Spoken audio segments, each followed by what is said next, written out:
tal como les va, decir buenos días con estas cuestiones climatológicas que estamos atravesando, por lo menos en el sur del país, suena bastante peyorativo incluso.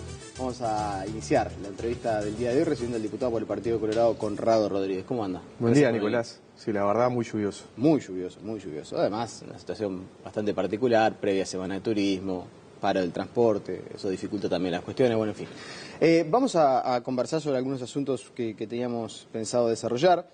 Entre otras cosas, porque usted está trabajando bastante de cerca en todo lo que tiene que ver con el sistema previsional, algunas iniciativas en las que queremos profundizar, pero antes quiero preguntarle, pasó casi una semana de las elecciones en el Banco de Previsión Social y como suele suceder, la molestia dura 24, 48 horas.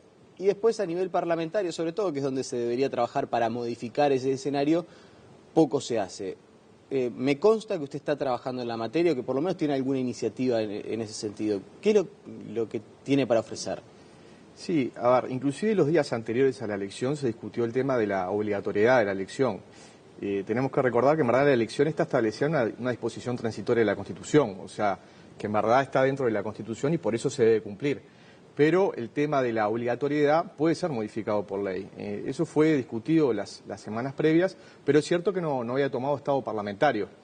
Para nosotros se debe discutir esa situación, a ver si se tienen que hacer obligatorias o no estas elecciones, pero también se deben discutir otro tipo de cosas. Por ejemplo, las garantías para la gente, las garantías que verdaderamente se concrete la democracia. Yo ya he dicho en varias oportunidades que cuando la gente va al cuarto secreto y encuentra una sola lista, sin duda no se está concretando la posibilidad de la democracia. O obviamente cuando no hay listas dentro del cuarto secreto, bueno, tampoco hay democracia. Entonces a mí lo que me parece es que se debería legislar, no solamente se debería acreditar la lista con antelación, actualmente la legislación permite acreditar hasta 30 ejemplares de la lista. Creo que lo más conveniente sería de que se pudiera acreditar una mayor cantidad, inclusive, por ejemplo, la cantidad de gente que está dentro del padrón, dentro de ese circuito, y que sea una obligación del Estado poder proporcionar las listas a cada momento que cada uno de los votantes vea que no hay una lista dentro del cuarto secreto. ¿Usted piensa que hay que transferir la responsabilidad de las agrupaciones al Estado y, en este caso, me imagino, a la Corte Electoral? Porque en este caso específico lo que hace la ley es asimilar las organizaciones sociales a los partidos políticos.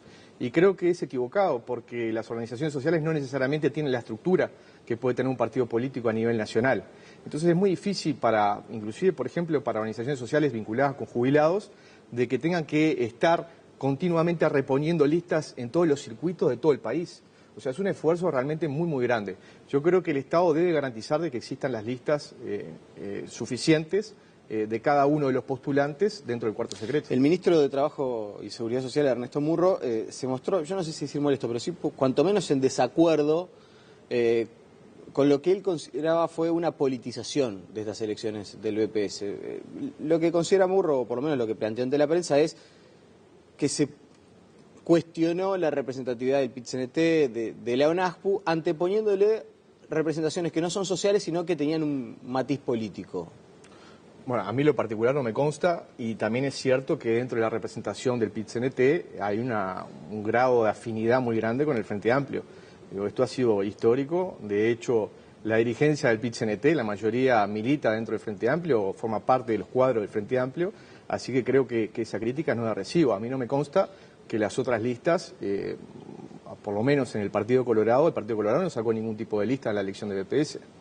Entonces creo que esa crítica no tiene asidero. Bueno, el candidato en el orden de los trabajadores tenía una vinculación con... podía tener alguna afinidad o alguna Amarilla. Vinculación con algún diputado del Partido Nacional o con el Partido Nacional, pero a mí no me consta que los partidos políticos estuvieran detrás de esas candidaturas. Bueno, lo que hablaba Murro es que no eran representativos de organizaciones sociales. No eran organizaciones sociales anteponiéndose a organizaciones sociales, sino movimientos alentados, insisto, según Murro, desde el sistema político, para anteponerse a las organizaciones sociales. Bueno, yo creo que en verdad nadie tiene la exclusividad, o sea, todos quienes quieran sacar una lista dentro de una elección, lo pueden hacer. Pueden formar un movimiento, pueden formar una organización social y luchar por los derechos, en este caso, de los trabajadores y los jubilados. O sea que esta idea que hay, por ejemplo, de suprimir las elecciones, o por lo menos, yo no sé si idea, pero algún planteamiento reivindicativo en el sentido de debería ser el PIT-CNT y la ONASPU quienes designen a sus directores representantes en el Banco de Previsión Social, o por ejemplo sucede en el ámbito de la salud, para usted no tiene viabilidad. A ver, yo lo que he dicho es que la pertinencia de la elección de BPS se tiene que discutir, se tiene que debatir. Si bien está en una disposición de la Constitución, hacia el futuro, cuando exista algún tipo de reforma, nosotros tenemos que discutir la pertinencia de la elección. Yo creo que lo mejor sería que las organizaciones sociales, los representantes sociales, estuvieran en BPS, pero a través de órganos consultivos, órganos asesores al directorio. Eso me parece que sería una buena formulación, porque de hecho, Nicolás, en verdad, en la actualidad los actores sociales no tienen mayoría dentro de BPS. Entonces tienen poco grado de injerencia real en las decisiones de BPS. BPS tiene 7 directores, 4 son designados por el Poder Ejecutivo. Entonces, en la actualidad, los actores sociales no están teniendo la injerencia que deberían tener. Para profundizar en otros asuntos, seguimos dentro de la seguridad social, usted está planteando una preocupación sobre un colectivo de trabajadores que entiende se ven perjudicados por el cálculo jubilatorio. Cuéntenle un poco a la población en lo que está trabajando, porque muchas veces la gente, incluso el principal involucrado, ni siquiera sabe que está dentro de ese universo de trabajadores perjudicados. Sí, es una problemática bastante compleja y que puede llegar a afectar a 100.000 personas o tal vez más. Y son los famosos llamados cincuentones, que es gente que tiene entre 50 y 60 años y que al año 96, cuando se hace la reforma de la Seguridad Social, en la cual se establece un régimen mixto, o sea, BPS más AFAP, bueno, en ese momento tenían menos de 40 años. Podían tener 37, 38, 39 años o inclusive 40 antes del 1 de abril del 96. Esa gente, ¿qué le sucede a esa gente? Es que ha tenido muy pocos años de ahorro dentro de la AFAP, porque recordemos que se crearon en el año 96 las AFAP y al 2016 son 20 años de ahorro nada más, y sin duda es un ahorro muy pequeño. Por eso, cuando se van a jubilar, están haciendo sus cálculos, BPS le dice, bueno, tienen determinada jubilación por BPS que está topeada, y por el otro lado la AFAP le dice, bueno, tenemos esta jubilación que es bastante magra. Esa situación lo que está provocando es que la gente que tiene esa edad compare su jubilación con aquellos que se jubilaron el año pasado o el otro año y que tenían más de 40 años al año 96, los que están comprendidos por el régimen de transición, como se llama, que es un régimen de BPS mejorado, unas jubilaciones mejores a través de BPS.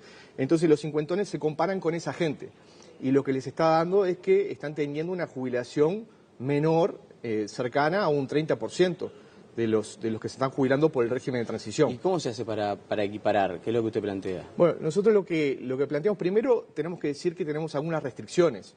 Y las restricciones están dadas justamente por la Constitución de la República, porque la Constitución habla en su artículo 86 que la materia jubilatoria es de iniciativa privativa del Poder Ejecutivo. Habla de las causales, cómputos y beneficios jubilatorios que son iniciativa privativa del Poder Ejecutivo.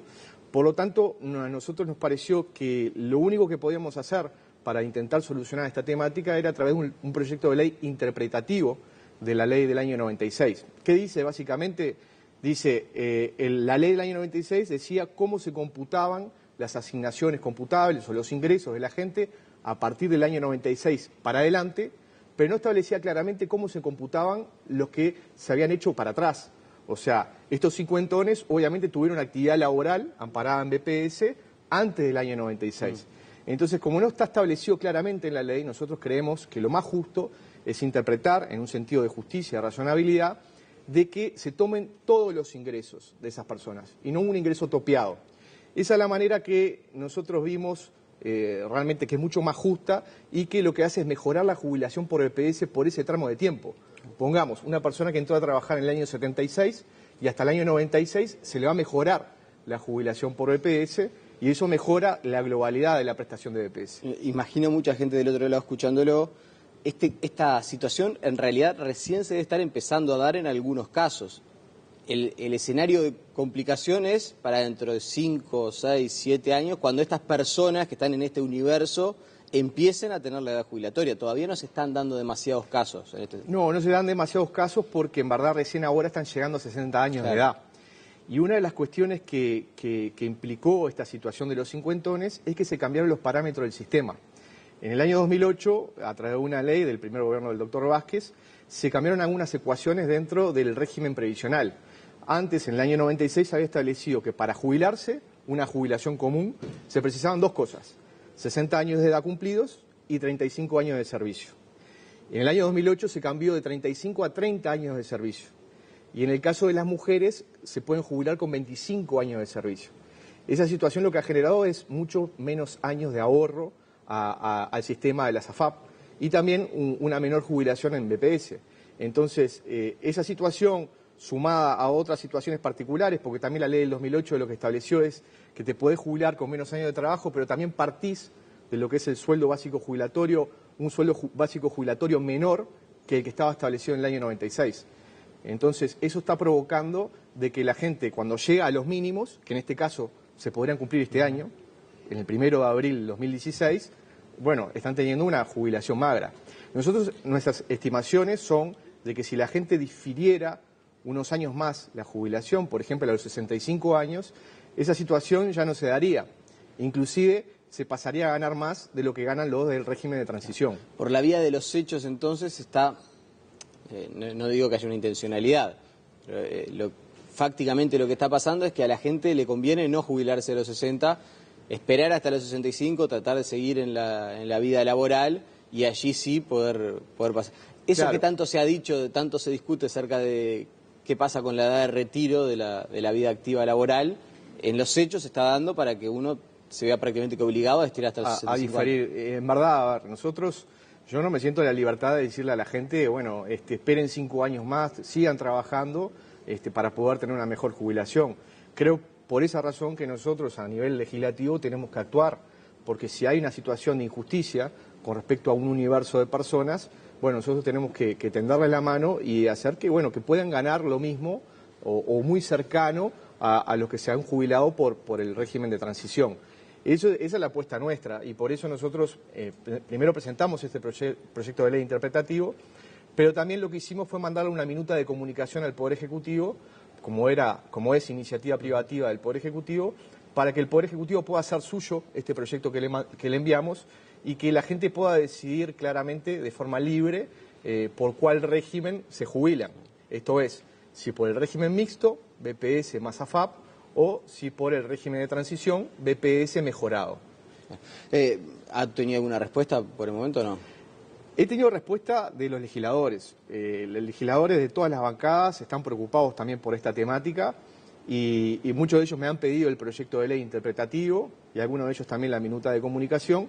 Nosotros comparecimos el martes pasado, a la Comisión de Seguridad Social, donde están representados todos los partidos políticos, y ahí tuvimos una discusión muy franca en la cual a mí me tocó fundamentar estos dos proyectos y yo creo que hay buen ambiente para poder llegar a una solución. El tema es, Nicolás, que esto depende también del Poder Ejecutivo, claro, porque sin duda esto necesita recursos. Que tiene un costo también, ¿no? Tiene un costo y sin duda necesita recursos, así que yo lo que quiero es bueno, que el Poder Ejecutivo tome cartas en el asunto, que inclusive si le parece conveniente que lo ponga en el diálogo social, que ayer el presidente lanzó el diálogo social, que ponga este tema en el diálogo social, que nosotros con muchísimo gusto, muchísimo placer estamos para darle estas herramientas y para que sean mejoradas sin duda.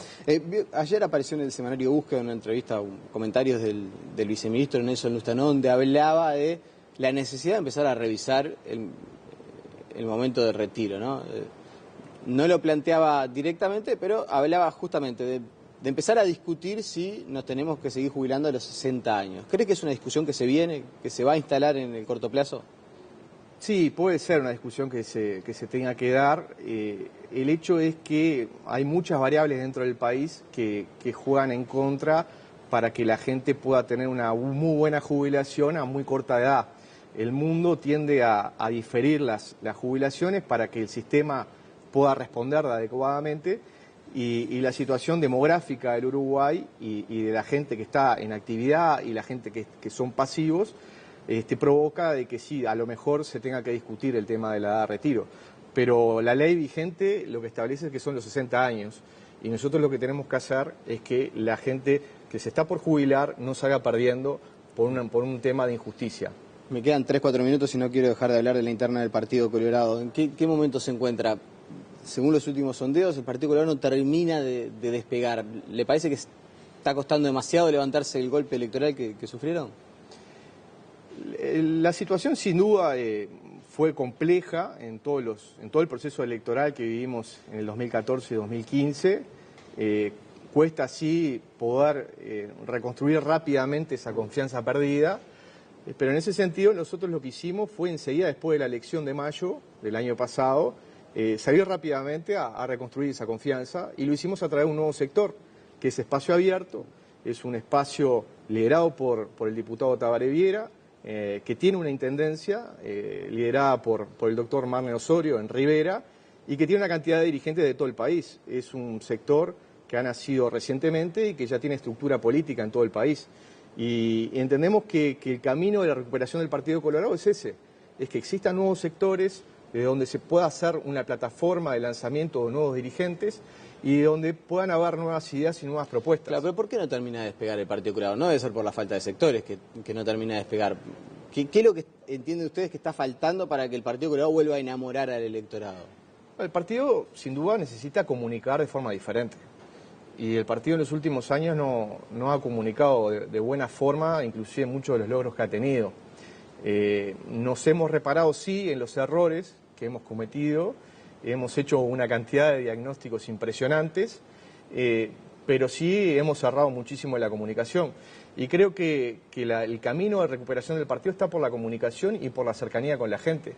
Por eso este proyecto ¿Está faltando de ley... cercanía con la gente? Bueno, yo creo que los distintos grupos están intentándolo, pero creo que debemos acrecentar eso. Intentarlo no quiere decir... No, lo debemos acrecentar. Tenemos que estar mucho más del lado de la gente, mucho más cercano de las problemáticas cotidianas que vive la gente. Una de estas es, sin duda, el tema jubilatorio, porque es un tema que se está viniendo ahora en este momento y que, lamentablemente, la opinión pública, tal vez porque no sabía de esta situación, no se estaban tomando cartas en el asunto por parte del sistema político. Entonces, creo que el partido y sobre todo el vallismo, de donde nosotros provenimos, tenemos que estar muy cerca de la gente, cerca de las problemáticas de la gente y ser totalmente proactivos en la generación de ideas para poder cambiar cosas. Me parece que eso es lo que le está faltando al partido y es lo que tenemos que hacer de cara al futuro. Diputado Conrado Rodríguez, le agradecemos su presencia esta mañana aquí en Tele Buen Día. Bueno, muchísimas gracias, Nicolás. La pausa y seguimos con más noticias.